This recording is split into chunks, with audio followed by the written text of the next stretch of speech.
Novel corona को बोलो ना और इन आदतों को बोलो हाँ। कोरोना से बचाव के लिए हाथों को अच्छे से धोएं। खांसी और छींकते समय इस्तेमाल किए गए टिश्यू को कूड़ेदान में डालें। भीड़ भाड़ वाली जगहों से बचें। इधर उधर ना थूकें। अपने चेहरे को बेवजह हाथों से ना छुएं। बुखार, खांसी और सांस लेने में दिक्कत आने पर तुरंत डॉक्टर को दिखाएं या कॉल करें 1800-180-5145 पर। स्वास्थ्य एवं परिवार कल्याण उत्तर प्रदेश द्वारा जनहित में जारी।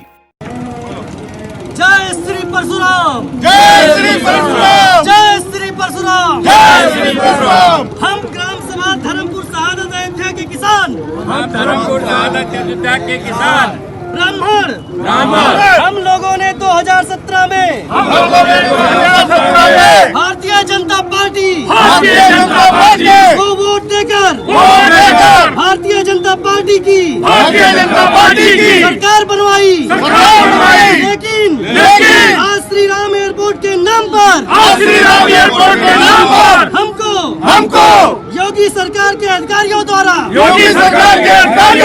सताया जा रहा है, पीड़न किया जा रहा है, फर्जी मुकदमे में जेल भेजने की धमकी दी जा रही है।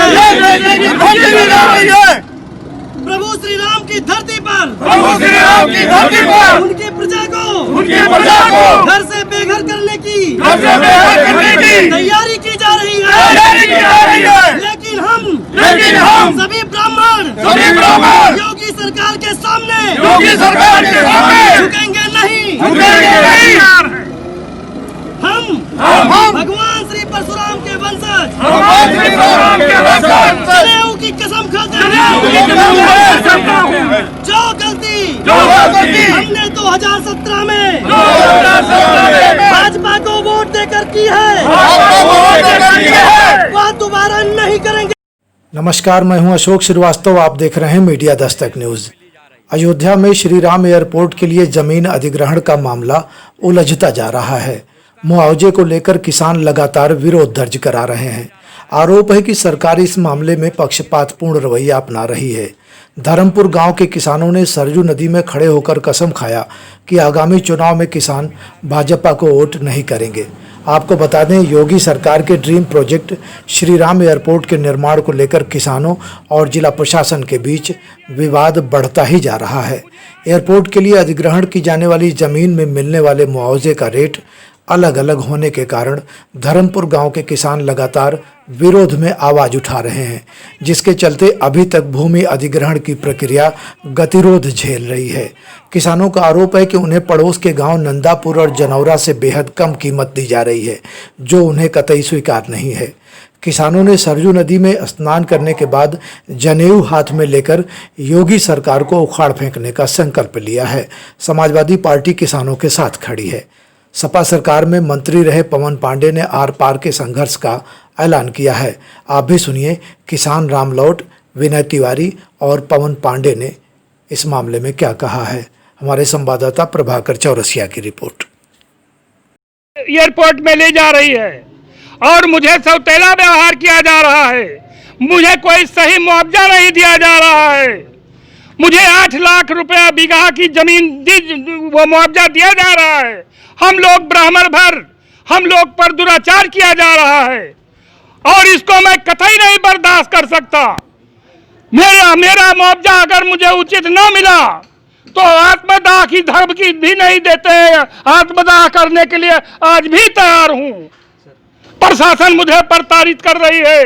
कहीं इधर से फोन आता है, कहीं उधर से फोन आता है कि आप लोग जल्दी से जल्दी सहमति दे दीजिए।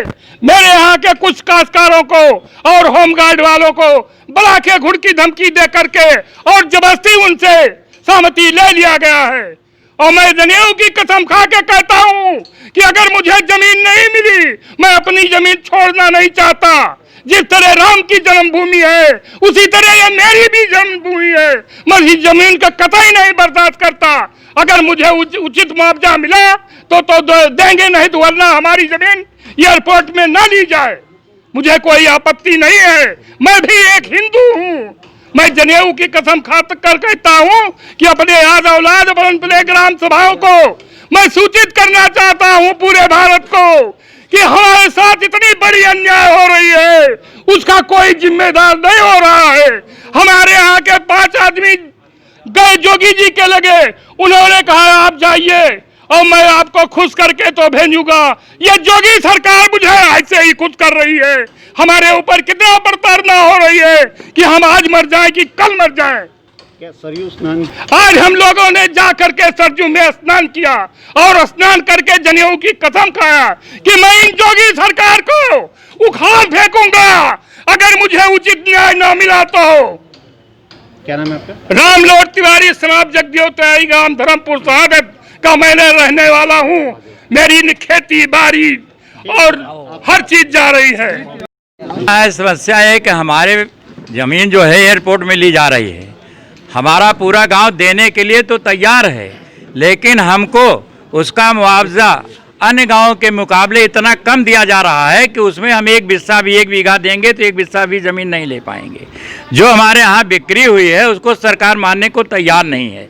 वो कहती है कि बिस्से मिला है। मैंने उन डीएम साहब से भी कहा कि बिस्से से ही बीघा बनता है और बीघे से एकड़, एकड़ से हेक्टेयर बनता है। तो अगर हम लोगों के पास ज़्यादा ज़मीन नहीं है, हम लोग बिस्से में ही बेचे हैं, तो उसका क्यों न कैलकुलेट करके, जब और चीज़ तो आप कैलकुलेट करते हैं, लेकिन उस बिस्से को कैलकुलेट करने के लिए सरकार तैयार नहीं है। सरकार हर तरीके से उत्पीड़न करना चाहती है। हम लोग 5 आदमी गए थे, माननीय मुख्यमंत्री योगी जी से मिले थे उनके आवास पर। उन्होंने आश्वासन दिया और डीएम को फ़ोन करके कहा कि ये फला 5 आदमी, उन्होंने नाम गिनाया जो हम लोग गए थे, कि ये यहाँ आए हुए हैं, इनकी समस्या धर्मपुर के हैं, आप इनको बुला के इनके निराकरण कीजिए, उनको संतुष्ट कीजिए। संतुष्ट का कारण ये है कि हम लोगों को भी बरगलाया जा रहा है। जैसे हमारे जो 200 मीटर तक की ज़मीनें हैं उनका मुआवजा 4800 बनाए हैं और जो 200 से बाहर हैं उनका 3800। लेकिन अभी एडीएम महोदय परसों गए थे, वो केवल 3800, सारी ज़मीनों का 3800 बताए, 3820 रुपया हेक्टेयर। और अब दोबारा जाएंगे तो 4800 बताएंगे। इस तरीके से पूरे गांव को बरगलाते हैं, पूरे गांव को फोड़ना चाहते हैं। हम लोग कतई इसके लिए नहीं तैयार हैं। हम लोग गए थे सरजू जी में स्नान खाए और ब्राह्मण होने के नाते परशुराम की जय करके जनेऊ की कसम खाए हम लोग कि, और अपने बिरादरी से, रिश्तेदारों से, भाइयों से, जिले के पूरे उत्तर प्रदेश से, सारे लोगों से, भारत के हिंदुओं से मैं कहना चाहता हूँ, ब्राह्मणों से, कि सरकार को उखाड़ फेंकना है। ये सरकार कुछ करने नहीं चाहती, केवल उत्पीड़न कर रही है। इनको बहुमत का घमंड हो गया है, इस घमंड को चूर करना है। क्या नाम है आपका? वीरेंद्र कुमार तिवारी, ग्राम धर्मपुर। देखिए, सारे किसान आपके सामने बैठे हुए हैं। यहाँ पर धर्मपुर गांव के किसान आए हुए हैं। मामला ये है कि श्री राम एयरपोर्ट का निर्माण हो रहा है। श्री राम एयरपोर्ट में गंजा, कुटिया और धर्मपुर की ज़मीन ली जा रही है। हमें सबसे पहले आपत्ति तो ये है कि वो ज़मीन उपजाऊ है, वहाँ पर खेती होती है, बहुत ही उपजाऊ ज़मीन है। हम पहली बात तो ये कहना चाहते हैं, जिस तरह से अमौसी एयरपोर्ट है, बम्बई का एयरपोर्ट है, दिल्ली का एयरपोर्ट है, सरकार को ये चाहिए कि एयरपोर्ट बनाएं आबादी से दूर कहीं, जिससे आबादी को दिक्कत ना हो, उपजाऊ ज़मीन जो है खराब ना होने पाए। और अगर सरकार की ये जिद है कि हमें कुटिया, धर्मपुर, गंजा की ही ज़मीन पर एयरपोर्ट बनाना है, तो हमारी केवल इतनी मांग है कि जो मुआवजा आप धर्मपुर गाँव के लोगों को दे रहे हैं, जो मुआवजा आप 80-85 लाख रुपया, 75 लाख रुपया जनौरा के लोगों को दे रहे हैं, वही मुआवजा आप कुटिया, धर्मपुर, गंजा के लोगों को भी दीजिए। क्योंकि जब प्रपोजल एक है, केवल जब एक एयरपोर्ट बनना है, तो कहीं रनवे बनेगा, कहीं ऑफिस बनेगा, कहीं लाउंज बनेगा, सारी चीज़ें हैं, तो मुआवजा भी एक होना चाहिए।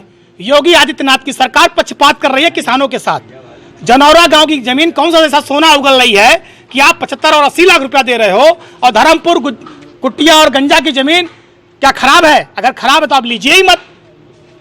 आप किसानों का उत्पीड़न कर रहे हैं। उसके बाद उस गांव में जो सरकारी कर्मचारी हैं, होमगार्ड हैं या सरकारी कर्मचारी हैं, ये कमांडेंट और अधिकारी उनको बुला के धमका रहे हैं कि हम तुमको नौकरी से बर्खास्त कर देंगे। धमकी दी जा रही, बाकायदा जेल भेजने की धमकी दी जा रही है, जेल भेज देंगे। आप बताइए क्या तरीका है? आप चोरी भी कर रहे हैं, सीना चोरी भी कर रहे हैं। आप एक तो किसान की जमीन ले रहे हैं, उसके बाद गुंडाई कर रहे हैं, खुली गुंडाई। योगी आदित्यनाथ सरकार के अधिकारी, प्रशासनिक अधिकारी खुली गुंडाई कर रहे हैं, गुंडों और गैंगस्टर जैसा व्यवहार कर रहे हैं। कि किसानों की जमीन लेंगे, नहीं लोगे दोगे तो मुकदमा लिख देंगे, तुम्हारी पत्नी को जेल भेज देंगे, तुम्हें नौकरी से बर्खास्त करा देंगे। ये क्या आचरण है? एक तरफ आप किसानों अन्नदाता की लिए आय दुगनी करने की बात कर रहे हो और दूसरी तरफ एक किसान जो है भुखमरी के कगार पर है, इनके हाथ में आप कटोरा देने की बात कर रहे हैं। तो हमारी दो मांगे हैं। पहले तो सरकार को इस बात पर विचार करना चाहिए कि एयरपोर्ट कहीं आबादी से दूर बने, और अगर गंजा, कुटिया, जनौरा की ही जमीन पर बनाने का आपने मन बनाया है तो एक मुआवजा करिए, एक मुआवजा सभी किसानों को दीजिए। और मैं एक बात कह के अपनी बात खत्म करूंगा कि जिस तरह से श्री अखिलेश यादव जी ने आगरा एक्सप्रेस वे बनाया, पूर्वांचल एक्सप्रेस वे बनाया, सर्किल रेट बढ़ाकर 4 गुना ज्यादा मुआवजा दिया था। हमारी योगी आदित्यनाथ सरकार से सिर्फ इतनी मांग है कि आप सर्किल रेट बढ़ाकर किसानों को 6 गुना ज्यादा मुआवजा दीजिए, जिससे कि इनकी रोजी रोटी चल सके, इनका जीवन यापन आ सके, ये अपनी बेटियों की शादी कर सके और इनके चेहरे पर मुस्कान ला सके। और भगवान राम के नाम पे एयरपोर्ट और राम के नाम पर कोई काम होगा, किसान रोए, राम की प्रजा अगर रोए और सड़क पे चली जाए तो ये राम के नाम पे बनाना बेकार जाएगा। अगर आप प्रभु श्री राम को सम्मान देना चाहते हैं तो किसानों को भी सम्मान दीजिए और इनके चेहरे पर मुस्कान लाइए। धन्यवाद।